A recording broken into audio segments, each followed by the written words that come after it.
Hey everybody, I'm Nick. I'm Lawrence. Welcome to the Nick and Lawrence Show. We're excited to put another episode together for you. We got an exciting topic to talk about this time. And if you noticed, we're in a different location. Thought we'd change it up a little bit this next few episodes because, daylight savings time. So it's darker out now, so we don't have as much lighting in our area. So we moved from the kitchen to the living room in my house. So here we are, ready to talk about our next topic. Yep, sounds good.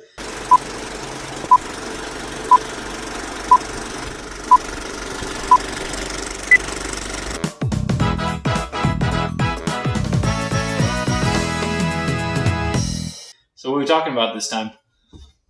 Oh, well, the question is, who is the leader of the club? What club? The club that's made for you and me. MICKEYMOUSE. Mickey Mouse! Donald Duck. Mickey Mouse! Donald Duck. So we're talking about the Mickey Mouse Club. We're talking about the Mickey Mouse Club. Awesome. Well, what do you want to start off with? Oh, well, the last time we had done a few videos ago, we had looked into we were showing off my Walt Disney Treasure Collection. Mm-hmm. So I brought the one that's on the Mickey Mouse Club back so we could kind of dig into this a little bit because and I also brought the Best of the Mickey Mouse Club, which is a smaller 5-episode set. When did the Mickey Mouse Club start? Mickey Mouse Club started on October 3rd, 1955, actually. This is as you can see here, this is the first week. In fact, we'll start with this treasure box because we can look at it and get into it. And awesome. Let's start with this because... I remember when we did that episode on the Walt Disney Treasures, yeah. you mentioned that this is first week episodes? This is the very first week, which was just a month ago. Oh, okay. It had October 3rd. October 3rd. Right. Cool. So this was in the DVD set when they redid this is a promotional card here, and it says, when the Mickey Mouse Club made its TV debut on October 3rd, 1955, the music made an indelible impression as the show itself. The Mickey Mouse March opened each show with a cadence that let home audience know the magic and memories were about to begin. This was the original cover artwork used for the Mickey Mouse March sheet folio in 1955. It features cast members from the premiere episodes of that history-making first week. Okay. What did they call it? Sorry. The original cover artwork. Yeah, original cover artwork for the sheet music. So I guess you could buy sheet music like any other Disney merchandise. Yeah, that's cool. So in here is the little treasure booklet. Mm-hmm. And to kind of give an idea of what the Mickey Mouse Club was, on Monday we had Fun with Music Day. Tuesday was Guest Star Day. Wednesday was Anything Can Happen Day.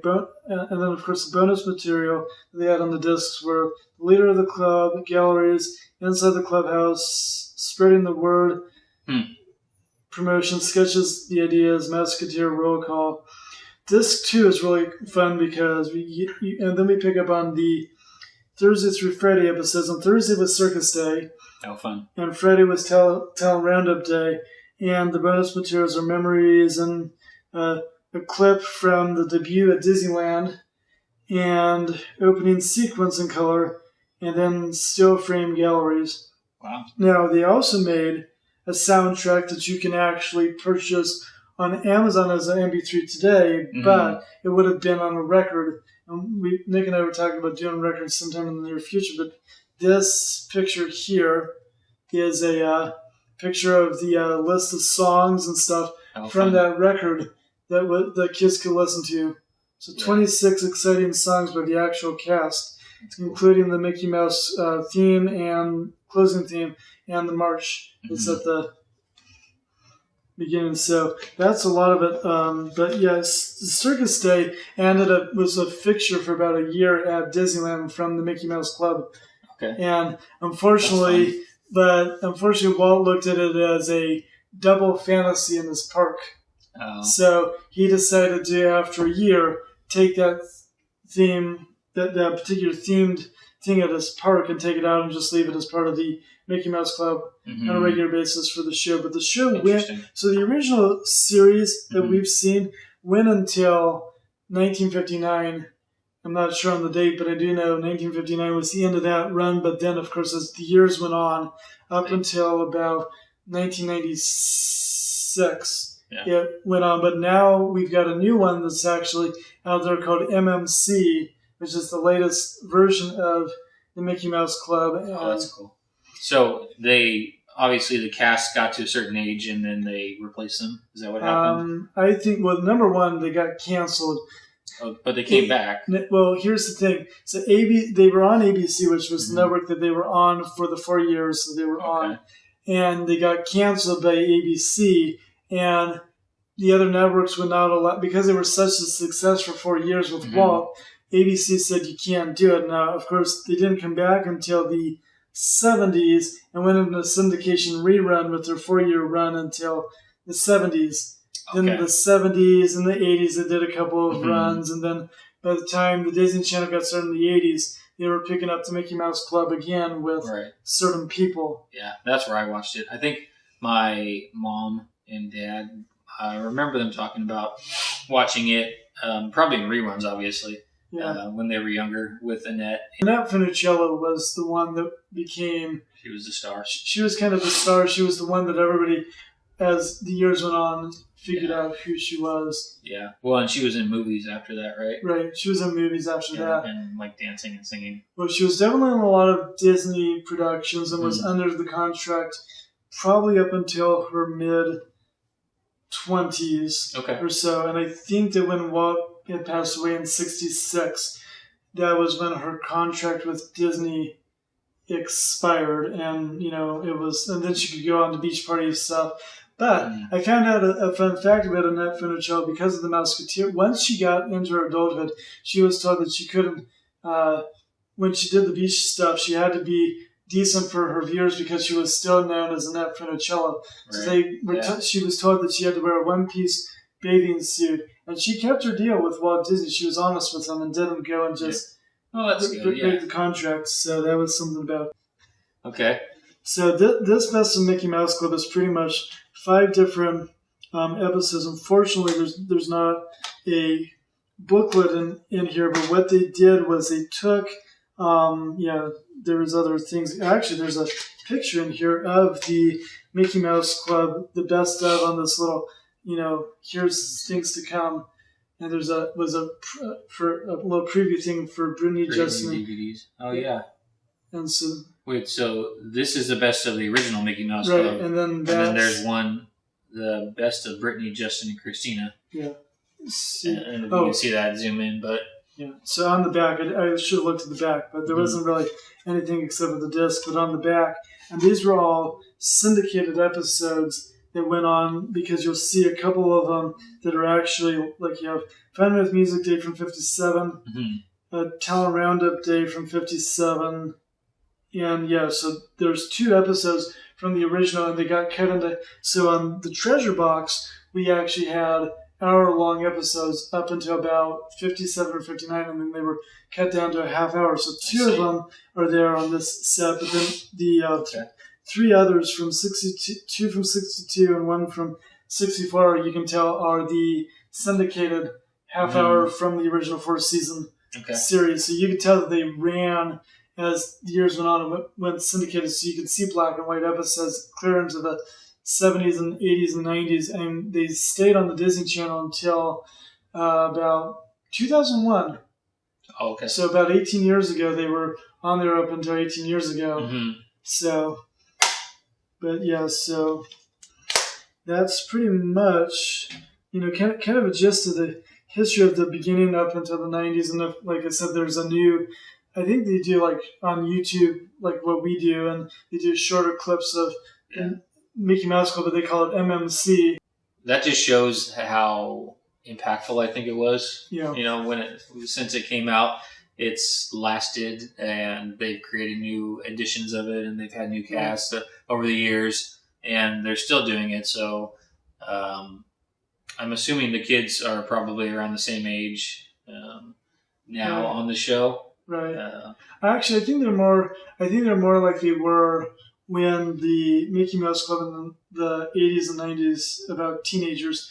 I mean, a lot of the kids. Well, like young, like before, like maybe 12, 13, 14. Yeah, well, when we go back to the original, Net Funicello was about the oldest kid. I think they had one or two kids that were probably in the age range of maybe 16 or 17, but a lot of them were, I think, 12 and younger. You had like Cubby. I think he was probably about 8 or something, but the kids were younger on the 50s version.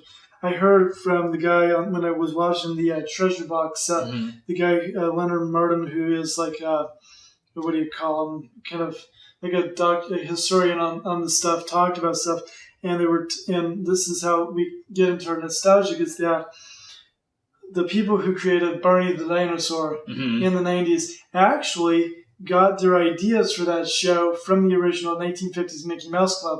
In fact, that was for casting purposes.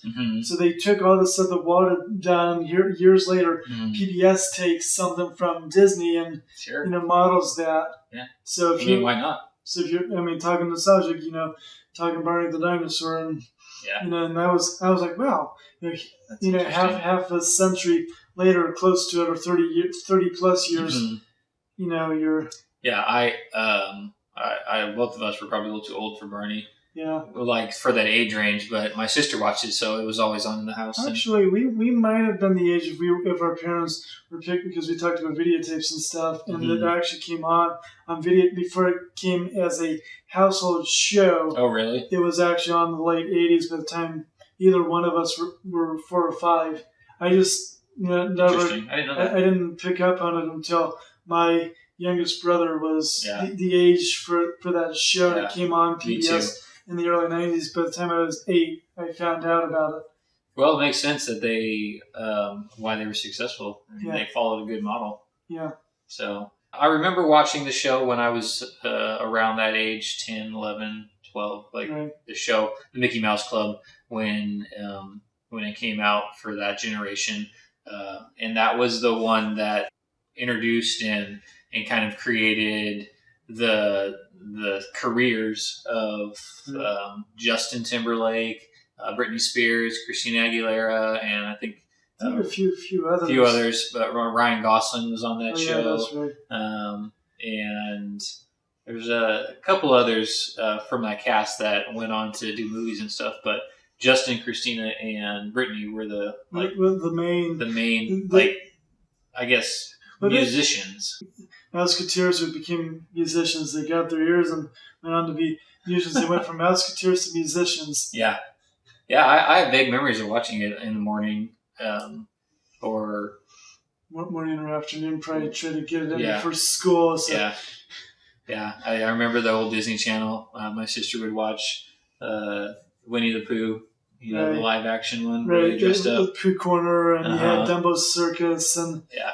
Oh, yeah, I remember those. And Under the Umbrella Tree. There was a lot of classics that Disney made then that they don't have. I think the one show that I watch today that now is going to probably in 20, 25 years, it'll be nostalgic for me in that time frame will be Phineas and Ferb. I think that's probably the best. One of the few Disney shows that I watched today that I actually do like, and that they did a great animation. Fun. I mean, there was so much invention and summertime activities. The imagination was... That one's a fun one to watch. I'll admit, for Disney, that's probably equivalent to SpongeBob. Right. For me, at least. I'll watch an episode here or there because they're fun. They just have that kind of nostalgia and fun,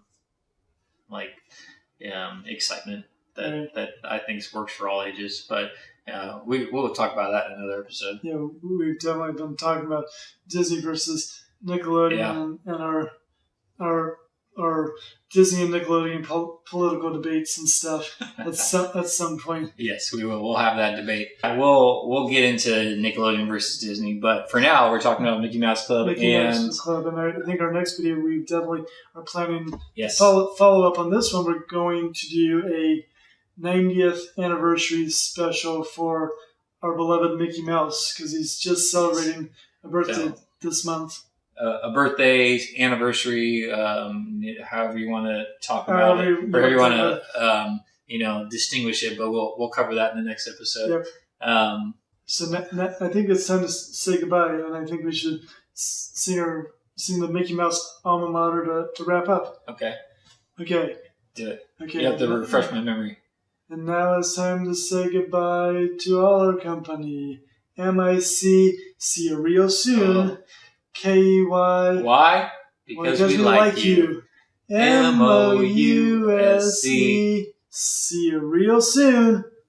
All right. Well, that's a great rendition of it, and maybe I'll edit it in so our voices sound better. But that's it for this episode. Glad you were with us, and we'll see you next time. Yep. All right. And now, Mouseketeers, here's something we want you always to remember. Forever let us hold our ladder high.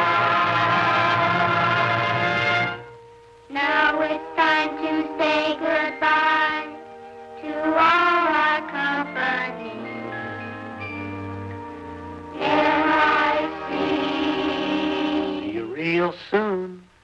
KEY. Why? Because we like you.